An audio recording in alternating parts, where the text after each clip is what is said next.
Hello everybody, welcome to LYNY Realtor again. Greeting from Cambodia.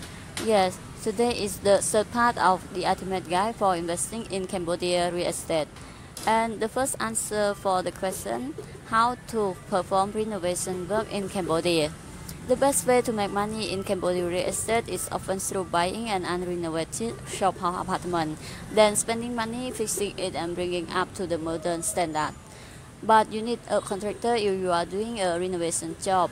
Let's face it, it's sometimes hard to find an honest contractor in the developed world, let alone in frontier market. Contractors in developing Asia may not always be up to international standards, or they could simply be trying to rip you off. Finding a contractor based on referral and local connection is crucial.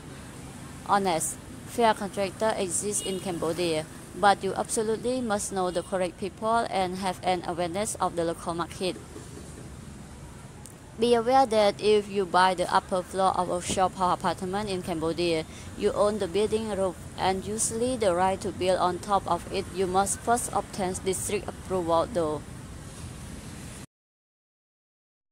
And the second is about hiring real estate agent in Cambodia. For newcomer to property in Cambodia, a proper real estate agent is a must. This is another one of those type of service that sometimes aren't up to international standard in frontier market. Finding a quality agent outside of Phnom Penh, Siem Reap or Sihanoukville is unlikely. That's because locals don't really use property agent in Cambodia.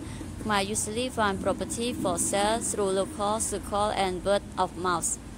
Realtors just simplify the process if you are a foreigner, but for most investors, going through a Cambodian real estate agent is probably a great idea unless you speak Khmer and don't mind dealing with local bureaucracy. It's also worth noting some property won't be available if you use an agent, whether doing so is practical or not.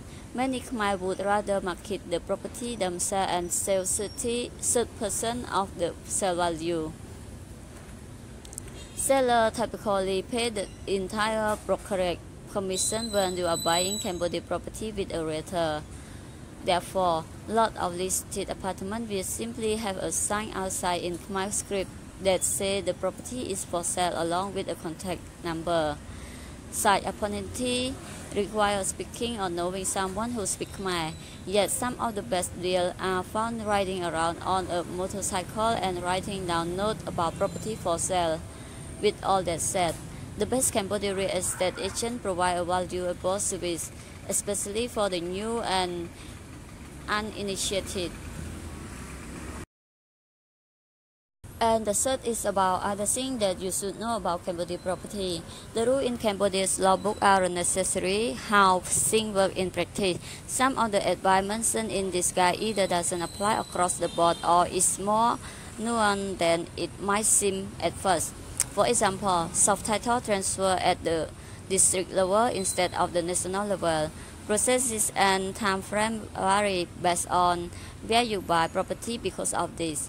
Several neighborhood chefs are infamous in their bureaucracy, asking for bribe unless you wait 2 months for the title transfer. Sometimes you may run into a small problem, yet typically people will offer to fix any small problem. What's mentioning is that the US dollar is the currency of choice for any purchases about a very small amount, less than a few dollars. That's obvious to investors familiar with Cambodia, but likely new information to anyone who isn't. Buying real estate denominated in the US dollar is a positive and unique aspect of investing in Cambodian property. Regardless of your own view on the dollar future, denominating your asset in the greenback is far better than most other Asian currency.